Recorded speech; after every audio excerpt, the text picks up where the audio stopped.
My name is Hannah, and I'm an event coordinator here at Politics and Prose bookstore.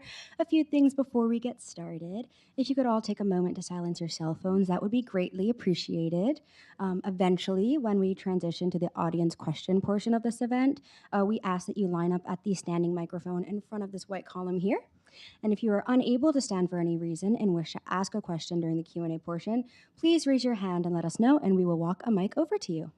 Tonight, I am excited to welcome Osita Nwanevu, celebrating the release of his new book, The Right of the People, Democracy, and the Case for a New American Founding. Osita Nwanevu is a contributing editor for The New Republic and a columnist for The Guardian, writing about American politics and culture. He lives in Baltimore, and this is his first book. Nwanevu will be in conversation with Michael Tomasky. Tomasky is the editor of The New Republic and the author of 5 books, including his latest and critically acclaimed The Middle Out, The Rise of Progressive Economics and a Return to Shared Prosperity. With extensive experience as an editor, columnist, progressive commentator, and special correspondent for renowned publications such as The Guardian, The Washington Post, The New York Times, The Daily Beast, and many others, Tomasky has been a trusted voice in political journalism for more than 3 decades. Please join me in welcoming Osita Nwanevu and Michael Tomasky.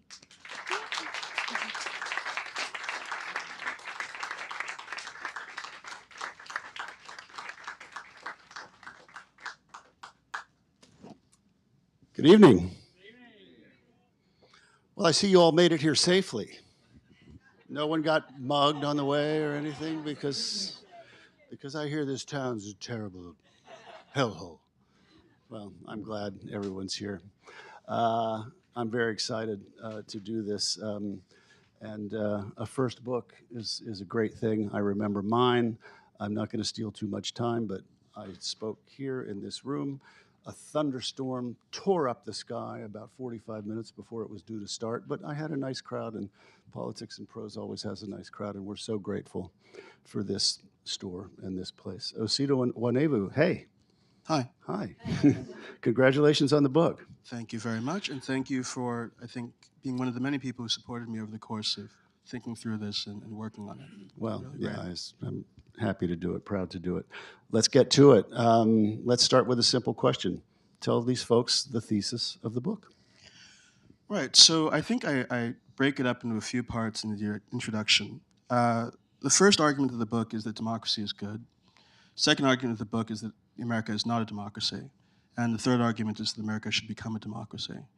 That's the project of the book. That's what I'm trying to set out and lay out. And I came to it as a project because in the 9 or 10 years or so of covering American politics that I've been in, it felt to me a few years ago that democracy was really central to everything that was going on. Obviously, Donald Trump wins in 2016 by electoral college victory rather than popular vote victory. Second time in 25 years that's happened. I do remember in second grade being incensed for reasons I didn't fully understand by George Bush doing the same thing. I guess I've carried that basic sense of unfairness with me all the time since. Obviously, after that, we saw the effort to overturn the 2020 election. We saw January 6th. But even beyond that, when I was covering the Democratic primary in 2020, I found myself having to say over and over and over again, well, yes, even if Democrats win the presidency, even if they win Congress, when it comes to policies like Medicare for All, or the Green New Deal, or gun control, or anything like that, it's very unlikely that those things are going to pass without basic structural changes. And I got tired of having to write that without answering the basic background question of whether that was just, why the system was set up that way in the first place, and wanted a real robust response to Republicans who would tell you, well, that's the way things are supposed to be because we're a republic and not a democracy. So democracy has been... Time out. I'm going to stop you there because this is an interesting point. Because conservatives always love to say that. This is not a democracy, it's a republic. What do they mean? Well, I think you have to ask a conservative what they mean by this. What I interpret them to be saying is that the founding fathers of this country, when they set out to write the Constitution, did not intend to create a majoritarian representative government. They meant to create some other kind of government, Republican system. We'd have checks and balances and distributed power and this kind of thing. And when Republicans say this, first of all, there's a basic is-ought question, right? The fact that the status quo is a certain way is not an argument for things to continue that way. It's not an argument that the status quo is just. The status quo is never an argument for itself. So that's one issue. But I do think if you examine the historical record, and this is a very, I think, controversial thing to say for people who are left of center, they have the better side of the argument. I think that liberals often respond to this by saying, well, you know, what the founders really, really meant when they created this system was to create a system that was different from direct democracy, like in Athens, for instance. And so all they meant by Republican government was a kind of representation. And they really wanted a kind of majoritarian representative system, just one that had filtration of representation by design. I don't think this is actually what happened. If you look at the Republican governments that existed prior to the founding of this country, like Rome, for instance. I mean, Rome had certain popular features of its constitution, but it was not a majoritarian representative democracy at all. The Italian maritime republics in the Middle Ages and Renaissance were republican systems. You had not a king, but a kind of distribution of power and certain rules of the game, rule of law. But the people making decisions in those states were a class of merchant oligarchs, basically.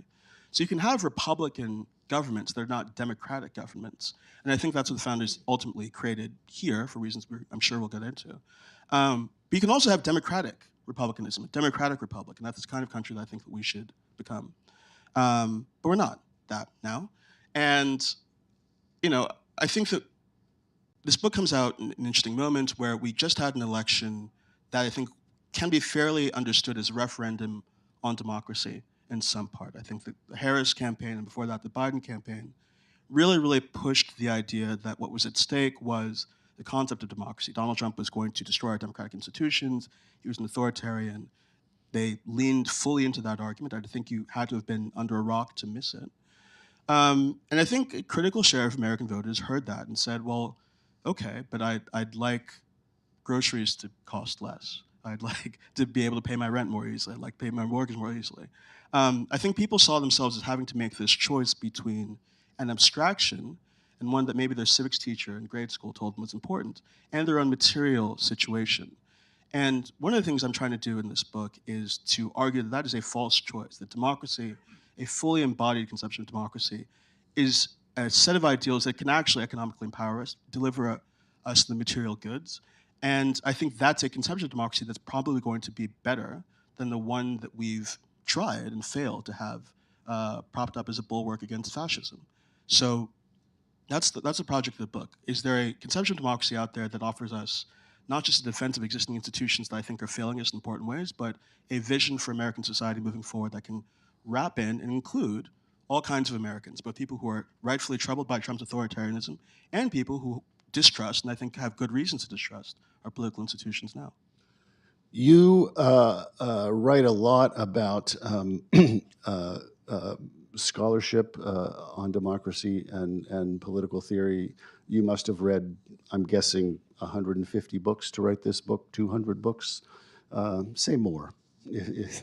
I keep forgetting to do like an actual count, but it's in the neighborhood of like a couple hundred books and like a lot of papers beyond that. There's a big spreadsheet in my Google Drive that has all of this. It pains me to look at now, so I don't even know.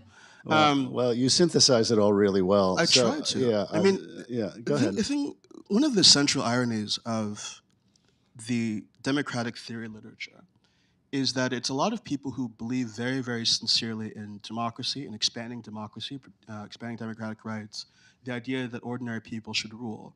And it's all communicated in texts that ordinary people cannot understand and cannot read. It's abstruse. There are even formulas, perish the thought. And I really thought this book, too, could be a way to bring some of that literature to ordinary folks. I mean, Americans, I think, are not really asked very often to think about democracy beyond what the founders intended, this historical kind of narrative we've all grown up with.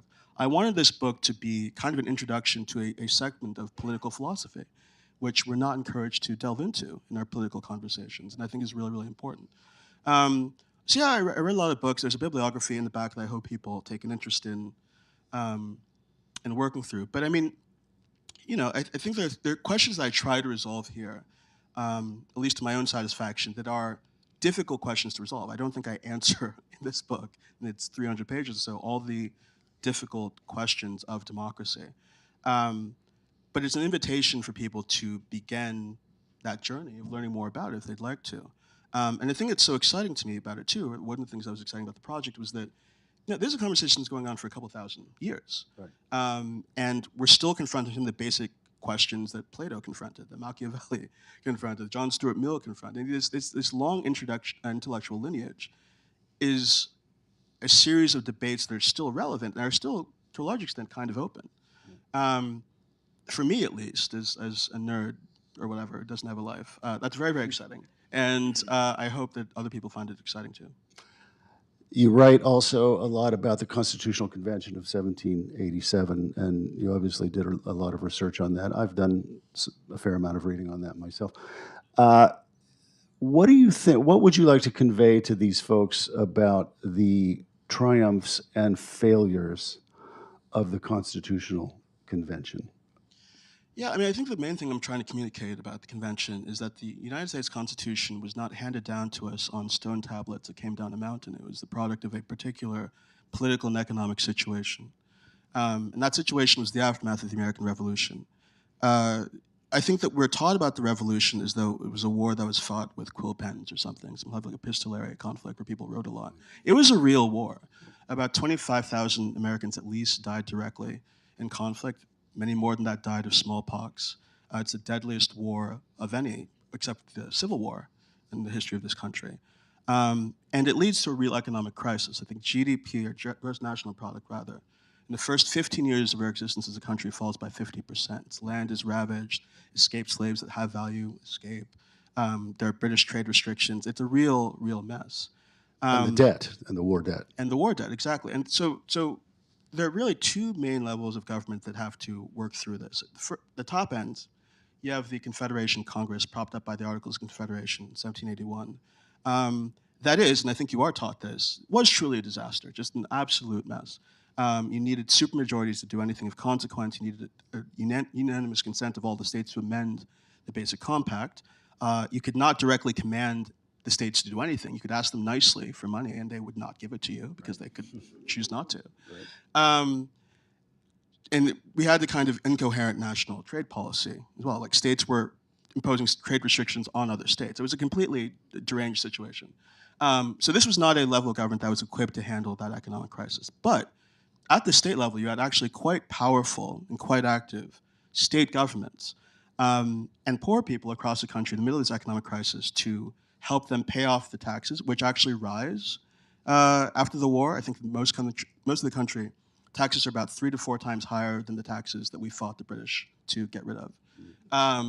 So they need help paying their taxes, they need help paying down their debts, and they go to the state governments and say, you need to let us pay for our taxes and debts in kind, for instance, with goods, or allow some other kinds of relief. And the biggest kind of relief you can offer us is printing paper money. There isn't enough hard currency in the country, but if you print paper money, it'll ease our debt burdens. Most of the states acquiesce to this. I mean, there are really truly populist movements, populist outrisings in the backcountry, people rejecting debt collection, rejecting tax collection, and rising up in populist faction across most of the early United States. The one state that really resists this is Massachusetts. And again, I think this is another thing you probably learn. You have an uprising called Sheas Rebellion, where there's truly like a militant group of people that's put down ultimately by a private army. The founders are totally horrified by this entire situation. Wealthier people, I think, believe at the time, and Michael Kleiman writes about this, Woody Holton writes about this, that debts that are supposedly burdensome are actually the product of a lack of frugality amongst the public. They should have saved more. They should have spent less on luxuries and whiskey and so on. And actually enacting these relief measures is going to erode the debt situation, erode the creditworthiness of the country. It's going to undermine the stability of contracts. Madison writes at this time that he believes that the uprisings are aimed at abolishing debt entirely. But it all happens because the state governments are democratically accessible in the ways that obviously Confederation Congress is not. And so they have this real problem, at least if you're a wealthy person in 1787. Do you accept the status quo, or do you try to create a new compact where you have a powerful, truly sovereign federal government, can act directly upon the states, act directly upon the American people, ban paper money, and overall lead to a less democratic situation in the country. And this is not, hidden information. It's not we have the letters from Washington, Madison, and the others before the convention. We have the notes from Madison and Yates at the convention. We have the arguments that they made after the convention in the Federalist Papers, where they say over and over and over again, quite directly, that the problem that led to the creation of the American Constitution we have today was an excess of democracy in the post-Revolutionary war country. The very first speech delivered at the convention is delivered by Edmund Randolph, who says that they've been brought there by an excess of democracy. Hamilton writes in 1787 that the Constitution would help allay, subvert, the depredations which democracy is apt to make on property. This is all out there, and I think we have certain reasons why we're not told any of this in school. We're not encouraged to delve beyond the mythology. But when it comes to understanding why our system so often fails to deliver for us democratically, this has to be part of the story. Why do we have the Senate? Why do we have the Supreme Court that's structured the way it is? Why do we have a president with the powers that he has? It's largely a function of these concerns from 238 years ago. The average lifespan of a constitution since the late 19th century is, I think, about 32 years in the developed world. Wow. Late 18th century, rather. About 32 years in the developed world. We've had ours for 238. The French are on their 15th constitution. Right. Why do we believe... And the Italians on their... What? Yeah, and there are some reasons why, constitutions change that we shouldn't envy. Obviously, there's tumult, internal revolution, so on. But it is possible to peaceably rework your basic governing arrangements. Sweden did this about 50 years ago. Finland did this in 1999. We remain deeply, and I think spiritually committed to a document that is fundamentally failing us, and failing us in quite ironic ways. One of the defenses that I remember hearing in school of the Republican system that we have, the checks and balances, is that would prevent the rise of an authoritarian demagogue, should that ever happen. It's not something I believe would happen in sixth grade. Not only did that not prevent Donald Trump from rising to power, the features of the system that we thought would prevent that actually helped him. And even say how did they help his rise? Beyond the obvious fact of the Electoral College, we have 2 impeachment trials in which senators representing majorities of the country, 53% the first impeachment trial, 62%, I believe, the second impeachment trial, vote to remove him from office, and it doesn't matter because they don't meet the impeachment threshold. He wins this time, a legitimate popular vote victory, of course, and that's worth taking seriously, but he wins it as a former president, which is a pretty nifty thing to be as a presidential candidate. It's pretty helpful. I don't know how much longer we can be in denial about any of these issues. I think that even after Donald Trump goes, whenever that happens to be, however that happens to be, we're going to be in a political situation where some of the basic work of policymaking is going to be frustrated by these inequities. And it's in time for us to deal with that. Well, let's talk about some of those. I mean, some of the obvious ones are, well, first, the United States Senate. One of my favorite stories from the Constitutional Convention is that the Great Compromise, as we were taught to call it in school, or the Connecticut Compromise, passed by only 1 vote. And I think it was 5-4, so several states were absent that day, and we don't know how they might have voted. They were back tending their crops. So, it's just by 1 vote that we even got the United States Senate. Yeah. And then the large states gathered the next morning and plotted, what are we going to do about this? This is an outrage. But they just dropped it. They couldn't agree on a plan B. Yeah, they won by 1 vote. And one of the ironies of the whole thing, or I don't know if it's an irony or not, but I mean, the Connecticut Compromise prevails, equal apportionment prevails, because the states at the convention had equal representation in the first place. Right. So it was designed to produce, in some ways, the outcome that it produced. In other words, every state had one vote. Had 1 vote. Rhode Island had 1 vote. Right. Massachusetts, the biggest state, had 1 vote, et cetera. Right. So it can't be that much of a surprise that we ended up with a Senate where votes were allocated in the same kind of way. Look, I've just denigrated the founders. But even to the extent that they disliked democracy, you had, as you said, real opposition to the concept of equal representation. Madison hated it. Madison says over and over again, this is a stupid idea at the convention. Hamilton says this is a stupid idea. Federalists 22 and 62, they're at pains to try to defend an arrangement that they very clearly did not want. Madison says in 62, I believe, look, this was not an abstract ideal that we just sort of came to because it was the right thing. We were forced to by the small states. At one point during the convention, before they reached the compromise, a delegate from Delaware, Getting Bedford, makes this speech. Delaware is the smallest state at the time, I think 12 times smaller than Virginia, the largest state at the time. Getting Bedford makes a speech during the convention where he says, look, the Articles of Confederation had equal apportionment. This is the system we've grown used to. It's a system that represents us well as small states. And if we do not have equal representation in the new Constitution, we might leave the country. We might join a different foreign power. He's like shouted down by everybody because it's like outrageous. Benjamin Franklin says, let's all pray together and like cool things down. Yeah. Everyone shouts him down too. But this was not, again, this is not a kind of sanctified, sacred, holy thing. It was a product of a particular political situation that had to work to. So the status quo today is California, state of about 40 million people, if it were its own country, it'd be one of the 40 largest countries in the world, is one of the largest economies in the world, has the same representation as Wyoming, a state with fewer than 600,000 people. What that means mathematically is that people in Wyoming, residents of Wyoming, have about 67 times the representation of residents of California within the United States Senate. We're told in school that this is balanced out by population apportionment in the House. We're now going through a situation where, with gerrymandering, we know that that's not as true as we would like to believe. But even that aside, it's not true by design. The Senate has unique and exclusive and very important powers. The Senate shapes the judiciary. Yeah. The Senate shapes the executive branch. And so those inequities in the Senate are compounded across the federal government. That matters. That matters for policymaking. That matters when it comes to gun control, immigration, climate change. That really shapes outcomes in a profound way. And I don't know that we can continue pretending that it doesn't, especially given the population dynamics are going to make those inequities worse and worse and worse with time.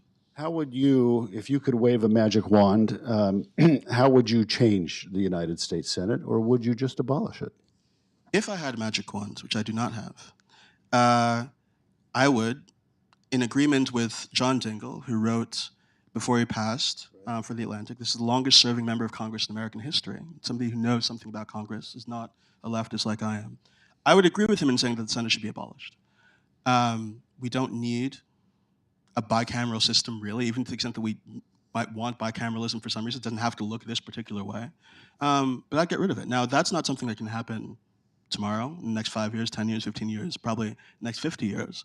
But he says in that piece, and I think he's correct, that we should be working towards a more democratic system as a generational project of fulfilling the promise of American democracy. Someday we will have a constitution we should work towards that is structured in a fundamentally different way. And the conversation needs to begin now. That's kind of where I stand on this question. I think there are all kinds of things we can do in the immediate, in the near future, rather, to improve the system, make it more democratic, give people more voting rights, give DC the statehood it obviously deserves. Applaud. On the, you don't have to, it's fine. There are things we can do in the near term to improve the situation, but I mean, I framed this book as a project that I hope people take up as a kind of vision for American society, right? So this is not just a policy campaign. It's an argument for a fully embodied conception of democracy that I hope pulls us in the direction of creating a more just society, hopefully in our lifetimes. It's something that I hope strikes people as filling the gap that we kind of have in the Democratic Party and left now of what the vision should be. Should it be zoning, or should it be something more interesting than zoning? I think this is an option. There's another idea that you put forward that I've been a proponent of for a long time. Yes, we got the abundance dig there. Which is a political reform to expand the size of the House of Representatives. Yeah. This would not be a terribly popular idea probably on talk radio, but a few facts. The House of Representatives is 435 members. It has been 435 members for a century. And it has never stayed that same size in American history for that long. And districts have gone in that century. Members of Congress have gone from representing just under 200,000 people to representing about 750,000 people per person. If you look at the House of Parliament in the United Kingdom, each member of Parliament represents 110,000, something like that. That's much closer to the global norm in democracies. We should expand the House of Representatives, talk about why and what impact that would have on our politics. Well, I think it would make members of the House more democratically accessible. If the district is smaller, you're one of a small number of people that can access your representatives and get them to listen to you maybe a little bit more easily. But I think that there's a whole lot of reforms I talk about in the House that would fundamentally change the entire situation when it comes to drawing districts. We're in the middle of this redistricting crisis. There's a political scientist by the name of Lee Drutman who talks about moving to proportional representation. So instead of having one, as you say, a very, very large district where one person wins by plurality, you get 40% of the vote, the next person gets 30. In fact, most people vote against you, but you've got more votes than the next guy. And you're elected, and you're the only person that comes from that district. Kind of insane. We should have a system in which you have smaller districts, but also multiple people elected from a district. So every district sends some Republicans, some Democrats, and people, ideally, from third and fourth parties, because you don't have to be the top dog to get a seat, as long as you have some proportion above a minimal threshold. There are all kinds of ways in which that would obviously break up the two-party duopoly. But it would give us more representation. It would make politics, again, more democratically accessible to people, maybe help us reduce polarization. There's something weird that happens, I think, even in our own mentality, when we look at a district and we say, that's a blue district, even if there are like tens of thousands of Republicans, or vice versa, that's a red district, that's a red state, even though there are thousands and thousands of Democrats. It changes our sense of political geography. I don't think most Americans process politics with the knowledge that there are more people who voted for Donald Trump in New York City, in every election he's run in, than there were in both Dakotas combined, just because New York is a large city. We don't think about that. Yeah. We don't think about the hundreds of thousands of people who voted for Kamala Harris and Joe Biden in the Dakotas, right? So this distorts our sense of like who we are as a country in what I think is politically destructive. So yeah, the House, it is the more population apportioned body. It is more representative than the Senate, but it's also deeply, deeply messed up in ways we ought to change, beginning with, as you say, making it a little bit larger, among other changes. I want to get to your last chapter in which you talk about economic democracy. So the next to last chapter is about political democracy and talks about the changes that we've just been discussing. But then Osita goes on to say, there's also an element of democracy that is economic in nature that we also need to think about, and that we have made some strides on here in recent years. So tell folks about that and how that would make democracy fuller and richer. So you get there by defining democracy, I think, in the right way, which I haven't done yet over the course of this thing, and I will divulge the secret of what democracy is. Democracy is a system in which the governed govern. So governance is not given over to some arbitrary authority, not to a king, not to a class of oligarchs. The people who are themselves governed do the governing, or in Lincoln's construction, government of, by, and for the people. We should want that over systems of rule by the few for a lot of technical reasons we could get into. But I think there's also like a deep spiritual reason that I find resonant myself. I think we all come into democracy with the intuition that we are entitled to a measure of control over the conditions that shape our lives. We're not just victims of circumstance. We're not just under the thumb of whatever hierarchy we're born into, whatever class of wealthy or rich people dominate society. We, each and every one of us, has some entitlement to agency over our lives, to direct our lives, and to live the lives that we want to live. If you have that conception of democracy, I think it becomes very easy to say that we're not only entitled to political rights and the ballot box, but we're also entitled to a basic level of agency within the economy. I mean, the decisions that are made at the top of corporations we work for often affect us more directly, immediately, and intimately than decisions made in Washington, D.C., or a state house, or a state capitol. We spend about a third of our lives at work. That's where we derive our livelihoods.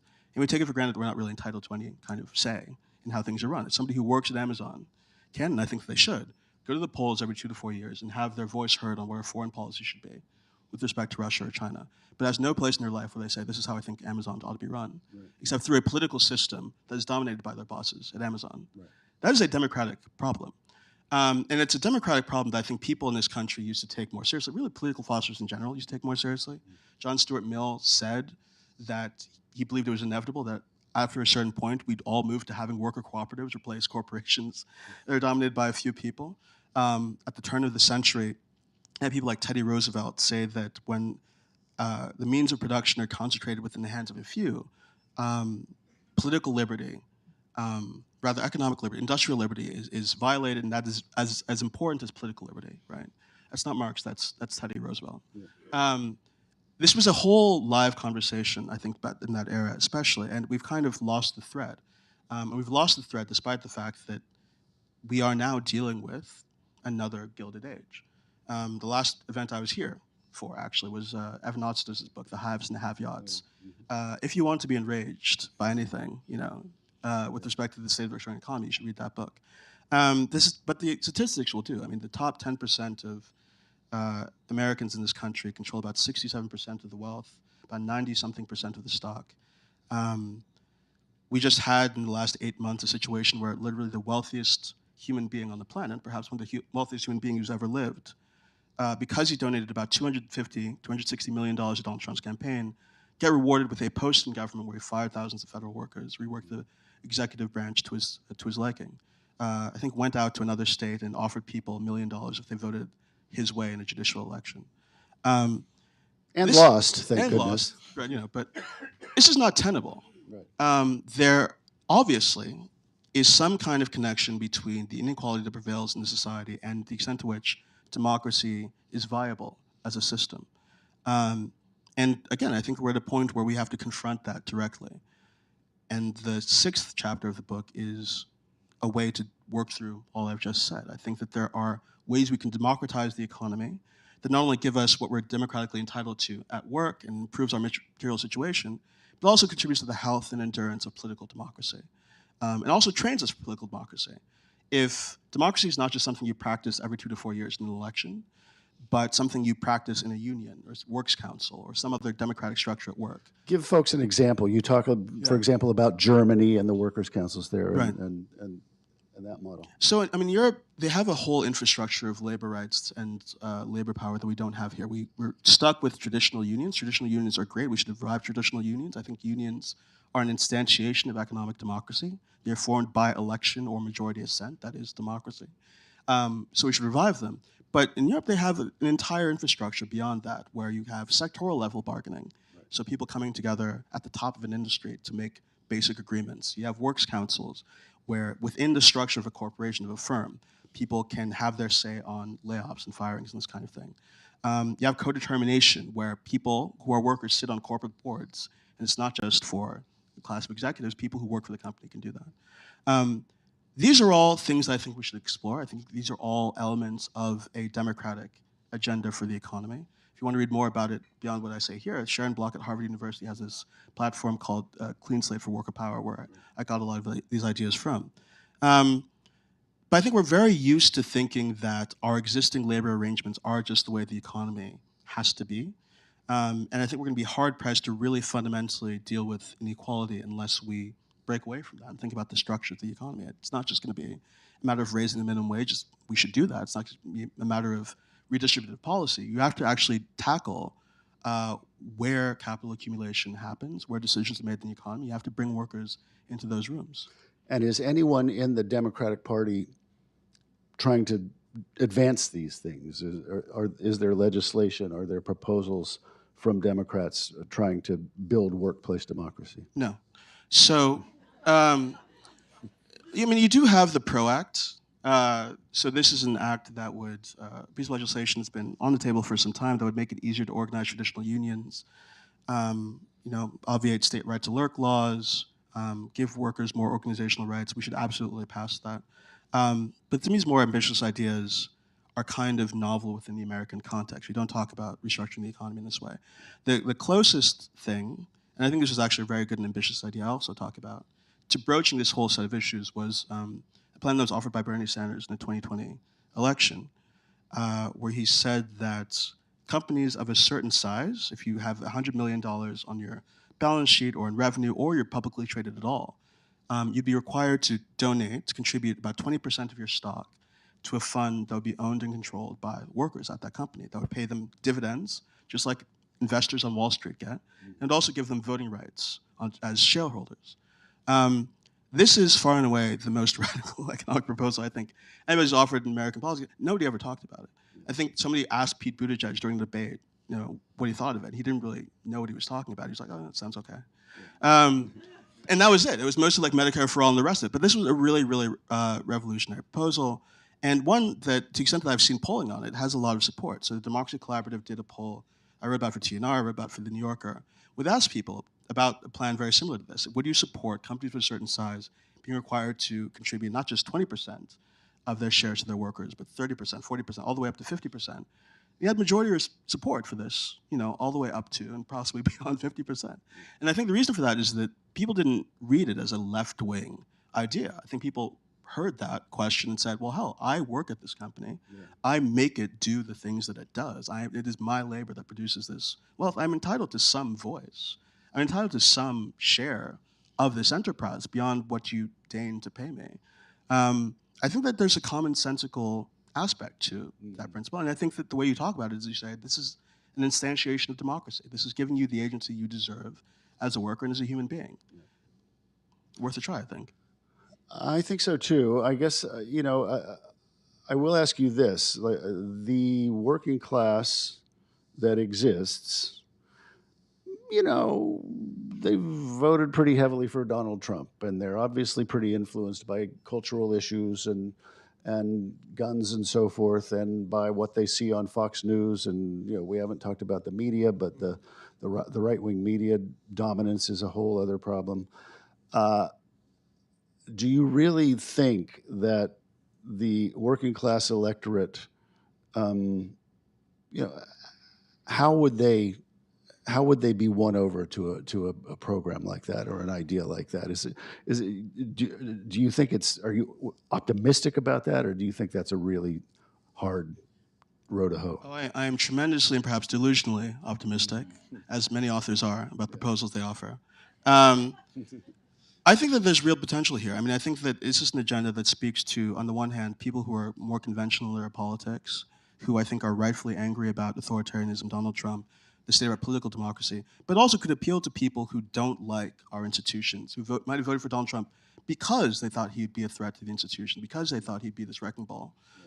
Saying to these people at once, we believe in democracy, and that doesn't mean just going over what we have with a feather duster. It means creating a new society that will empower you in new ways and put more money in your pocket and give you more authority. It's worth a try. Whether it works, I don't know. But I think it's worth putting out there and seeing what happens. I want to turn it over to you folks here in a minute, but I'm sure everybody wants to hear what you think, and perhaps what I think about what's going on right now. On a scale of one, right now? Yeah, I haven't heard anything. On a scale of 1 to 10, how on fire is your hair? I mean, perhaps very fortunately, I don't have much hair to put on fire, so that helps things. I strangely, again, feel kind of optimistic, and maybe it's just because when you feel that we've hit a kind of bottom, you want to tell yourself that we have nowhere to go but up. I don't know. I think that we're at a point where people understand that politics as usual has not worked. People are looking for new solutions, new visions, new ideas.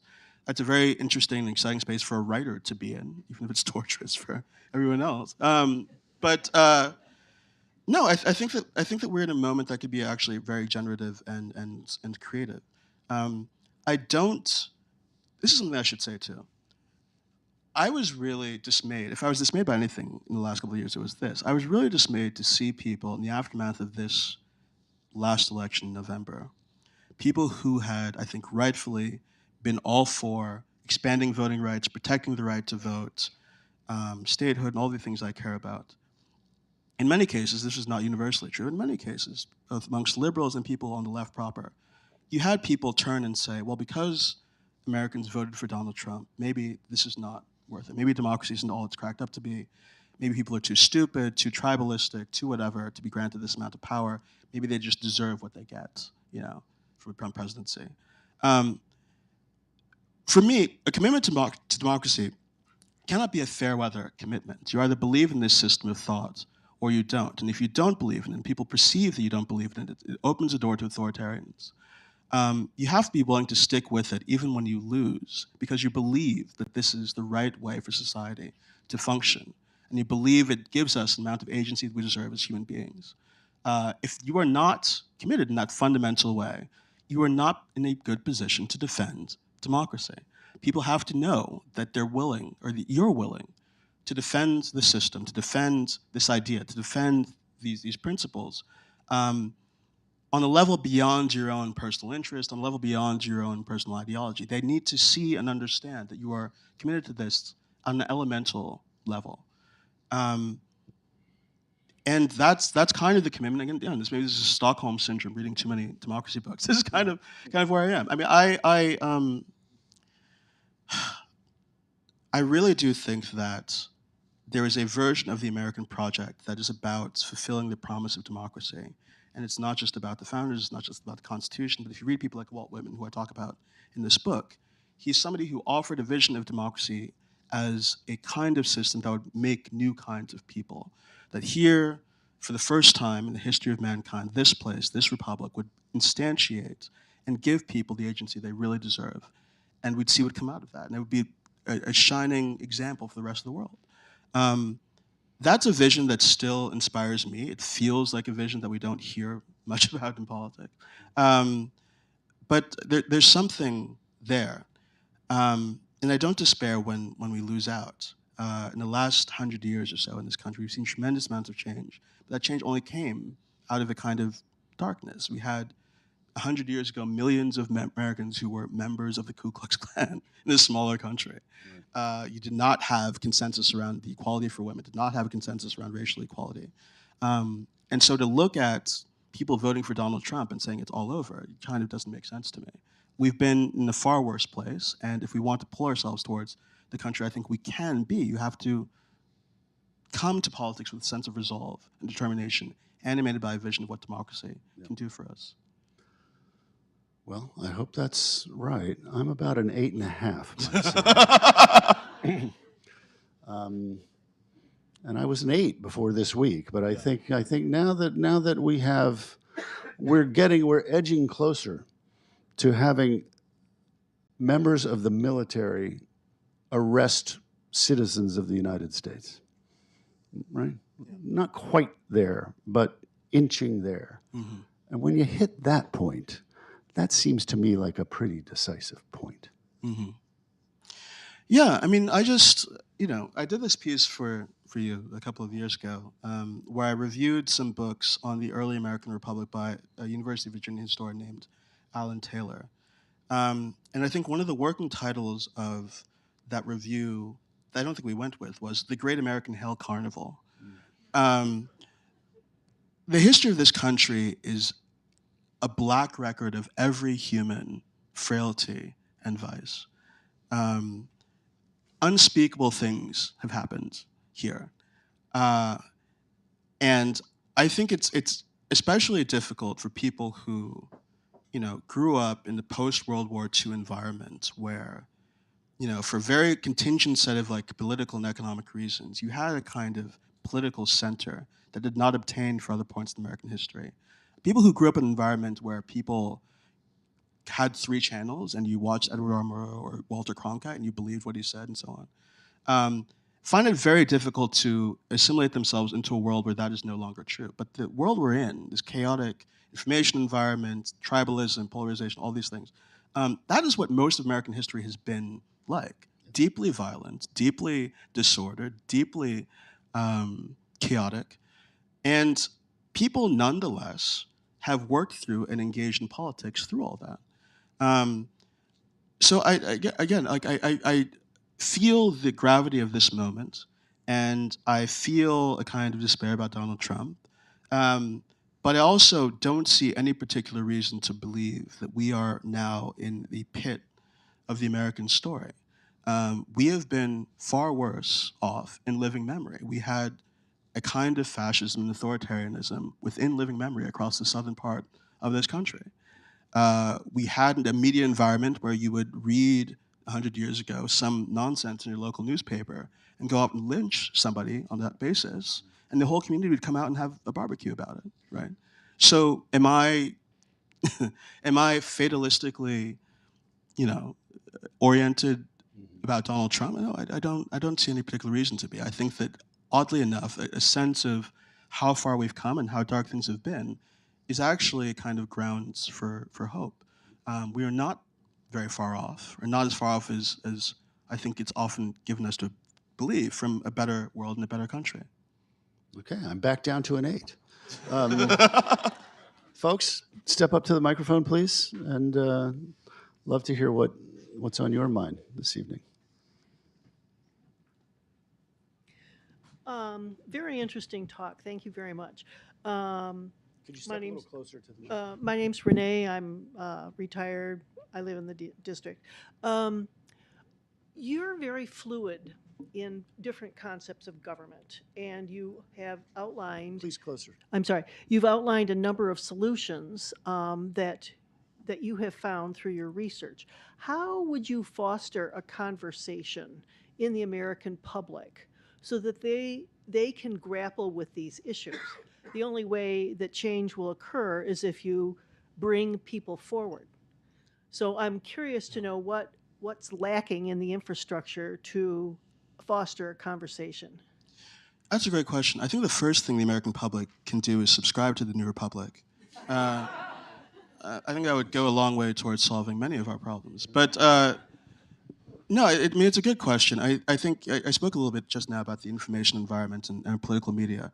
I think there are things we can do to improve our political media, political discourse, political conversation. As I point out in the book, the Europeans invest a whole lot in public media. We are, by contrast, attacking the little public media that we have. That should change, can change. I think we'd find ourselves better informed and better able to have sane political conversations. So there's that technical thing. But I also think that it's up to politicians and up to people who are activists, political leaders, whatever, to, again, detach themselves from the way that we are used to talking about politics. It is not very philosophical. It's not very theoretical. And find ways to bring us back to these first principles. When I go out to like a No Kings protest, for instance, and I think I see people with all their sincerity who mean very, very well, go up and say, I really, really am here because Donald Trump has violated the Constitution that I swore an oath to protect.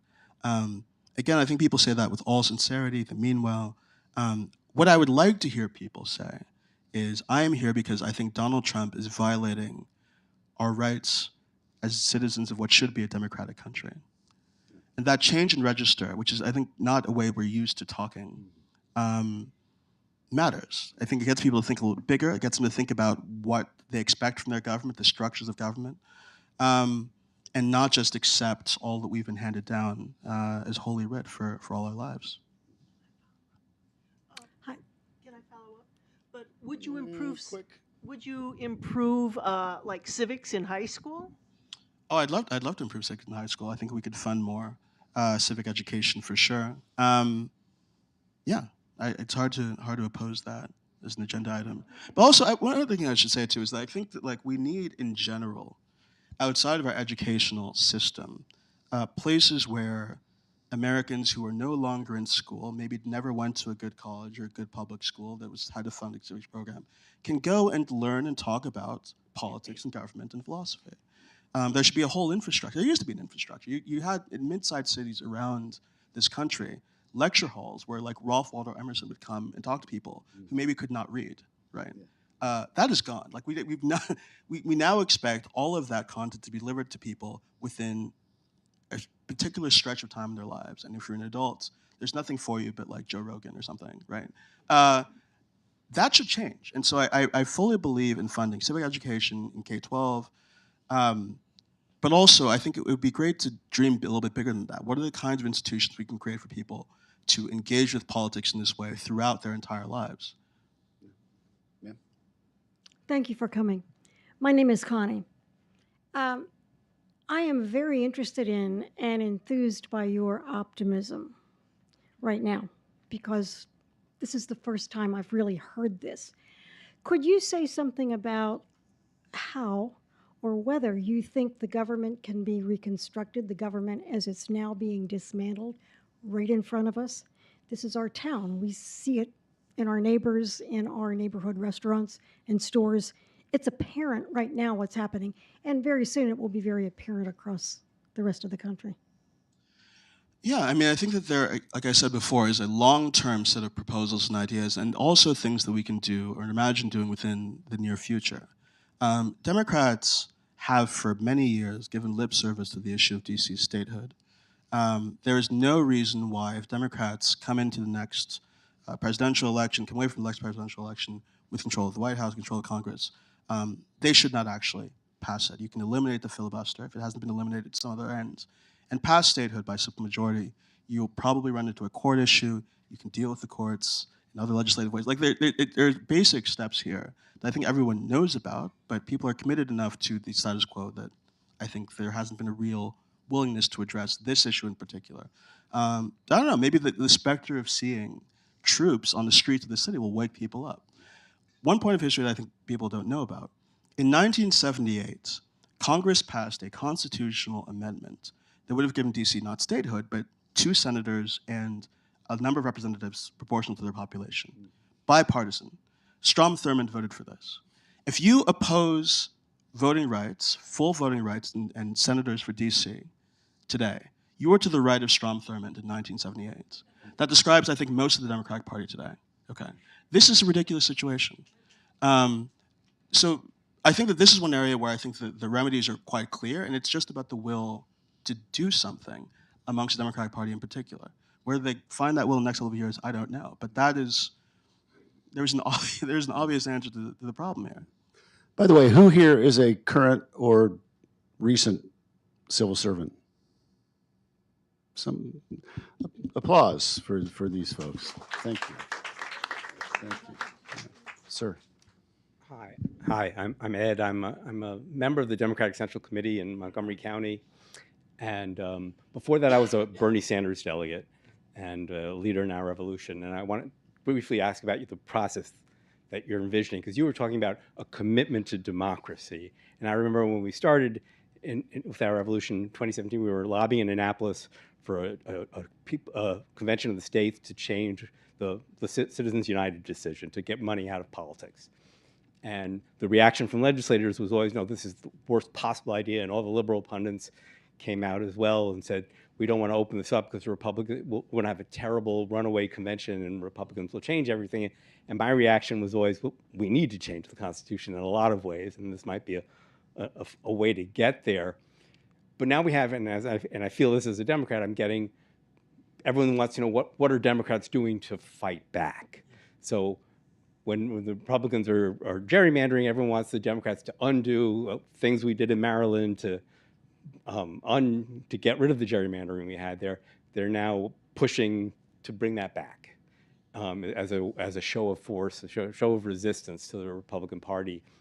And all the changes, the reforms that you probably want to see are happening in Democratic states, but the Republican states are moving in the opposite direction. So I'm just curious how you see we can breaking that logjam. Well, I mean, I think that part of the answer has to be making this a less abstract conversation for more voters, and for more than just voters in deep blue parts of the country. If they, more broadly in the electorate, perceive democratic issues as things they should care about, this is a set of reforms they should care about, then you begin moving the needle in places that are not, New York or California and so on. And I think that, again, comes from talking about democracy in a way that's not just this abstraction. You connect these reforms to a deeper sense of what democracy can be, and you unite it with the economic agenda as well. Reformers have not done this. I mean, I think that this is a conversation that's dominated by a lot of law professors and academics who, God bless them, are not there to craft a political coalition to enact some of this stuff. So that's what I would say. Yeah, you see reforms on the Democratic side, in Democratic states, blue cities, and so on, but it's not an agenda that speaks to people who are not deeply plugged in and who are not living in parts of the country that are as liberal. So one area where I think this matters is, so I talk about one of the ways we can get rid of the Electoral College within, the next decade, maybe a decade and a half.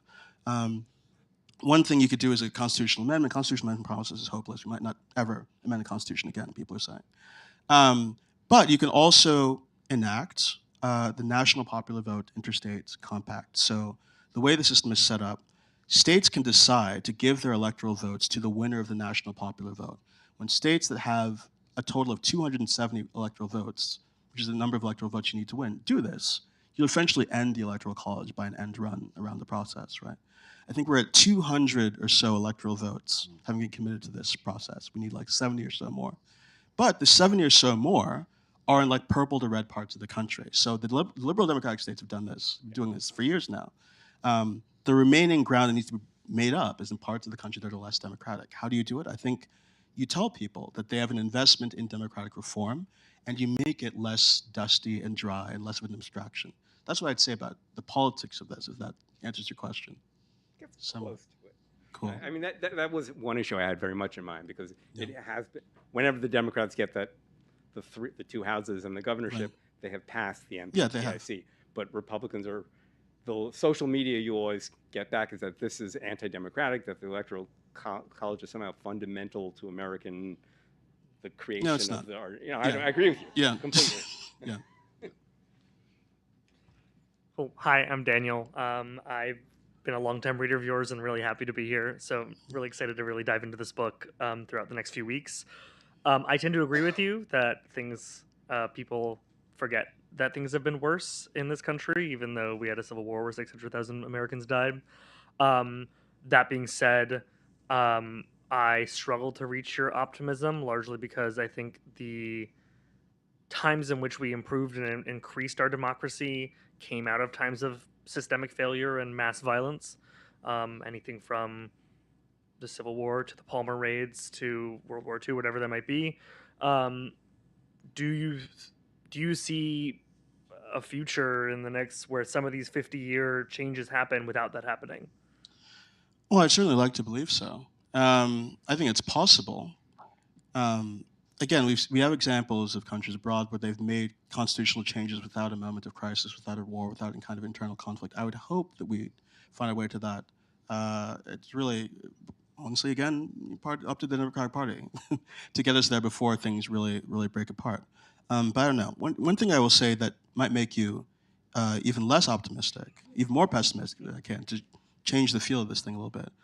I really remember reading a lot in 2020 about how the coronavirus pandemic was going to fundamentally change public health in America. It was going to make improve our capacity to understand public health. It was really going to change the way we dealt with healthcare in America.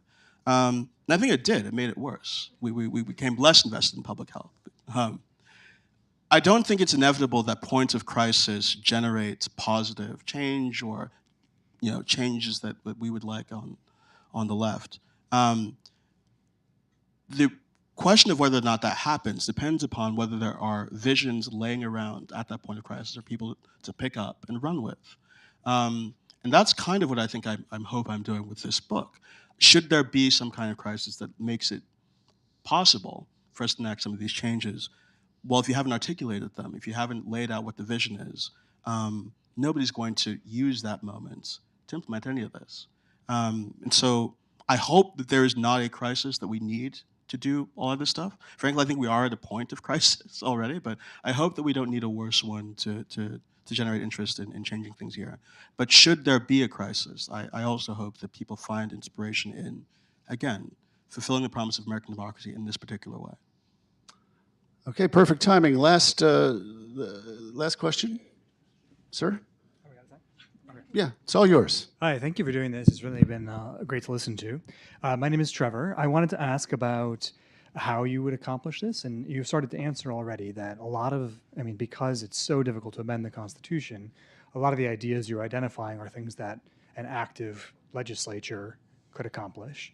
One of the more challenging pieces will be the interpretation of the Supreme Court, but the court, of course, is a creation of law, and for the most part. I wonder if you discuss in the book how an active legislature trying to implement some of these reforms might respond to an obstructionist court? Yeah, so there's been a lot of conversation about this issue in my small corner of democratic reform world. A lot of debates about it. I think in the immediate future, what Democrats could do is add justice to the Supreme Court. We have a court that, again, was shaped by inequities in the Senate, was dominated, or came to be, majority of that was formed by a president that had not been elected by the American public. I think that's ample reason to kind of balance things out again, with the intention of, after that, and probably some tits for tat between Democrats and Republicans, coming to a more, or less partisan rather, nonpartisan set of reforms. Maybe we circulate judges from the lower courts up to the bench, and there's a kind of dynamic process there. So you're not having this, you're on there for life as a consequence of this tooth and nail battle one time situation we're in. There are other things people talked about. I mean, Sam Moyn and Ryan Doerfler, who are very smart and many people argue with, Sam Moyn in particular, is talking about jurisdiction stripping, so you can write into law saying that the courts cannot overturn or interpret this particular piece of legislation. I think that's dangerous kind of territory in a lot of ways. But this is, I think, one of the most difficult parts of the book for me to write and wrestle with, because obviously, or at least I think it's obvious, I don't know that Sam thinks it's obvious, we debate about this, I think it's obvious that you do need some kind of guardrails to prevent majorities from subverting the rights of individuals, subverting the rights of minorities. I think there's a role for some kind of judicial review. Judicial review is not actually unusual in the international context. What's unusual is having people who are on the bench for life, so that when they fall, it goes in the news and people wonder whether you're going to have abortion rights anymore. But I think that there is a role for some kind of judiciary, a more democratically structured judiciary, one that doesn't function the way that we have it now. But reformers are looking into this and have advanced a lot of different proposals. If you want to read a lot of law journal articles, I have them in bibliography on these questions. Okay. Well, that was good. And I say, buy the book. Yes. Thank you. Thank you.